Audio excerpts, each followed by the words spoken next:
ঢাকাই সিনেমার এক সময়ের জনপ্রিয় নায়ক ইলিয়াস কাঞ্চন। বর্তমানে খুব বেশি সিনেমায় দেখা যায় না তাকে, তবে সিনেমা নিয়ে প্রায় সময়ই কথা বলেন তিনি। ইলিয়াস কাঞ্চনের অফিসিয়াল ভেরিফাইড ফেসবুক পেজ থেকে নিয়মিত শেয়ার হচ্ছে বিভিন্ন সংবাদের লিঙ্ক, যেই সংবাদ মাধ্যমের প্রধান সম্পাদকের দায়িত্বে রয়েছেন এই চিত্রনায়ক। গতকাল ইলিয়াস কাঞ্চনের ভেরিফাইড ফেসবুক পেজে ঢালিউড সুপারস্টার শাকিব খানের তুফান সিনেমা নিয়ে একটি প্রতিবেদন শেয়ার করা হয়েছে।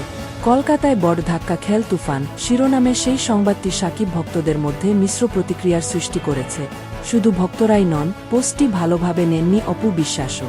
ইলিয়াস কাঞ্চনের ওই পোস্টে কমেন্ট করেছেন অভিনেত্রী। সরাসরি ইলিয়াস কাঞ্চনকে প্রশ্ন করে অপু বিশ্বাস বলেন, আসসালামু আলাইকুম। আপনি একজন গুণী এবং অভিভাবক ইন্ডাস্ট্রির জন্য আপনার এই সংবাদটি শেয়ার দেওয়া দেখে ভাবলাম আসলে কি এটা আপনি? তবে নায়িকার এ প্রশ্নের জবাবে ইলিয়াস কাঞ্চন এখনও কিছু জানাননি, যদিও অন্য একজন অপুকে এ নিয়ে মন্তব্য করে বলেছেন, এটি ইলিয়াস কাঞ্চনের ফেসবুক আইডি হলেও হয়তো এডমিন নিয়ন্ত্রণ করেন।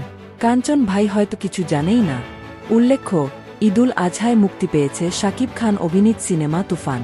সিনেমাটি মুক্তির পর থেকেই দর্শকের প্রশংসা পাচ্ছে। এরই মধ্যে 1-5 দেশে মুক্তি পেয়েছে তুফান। গত শুক্রবার ভারতে মুক্তি পেয়েছে সিনেমাটি। মুক্তির আগে কলকাতায় প্রিমিয়ার শোতে অংশ নিয়েছিলেন শাকিব খান।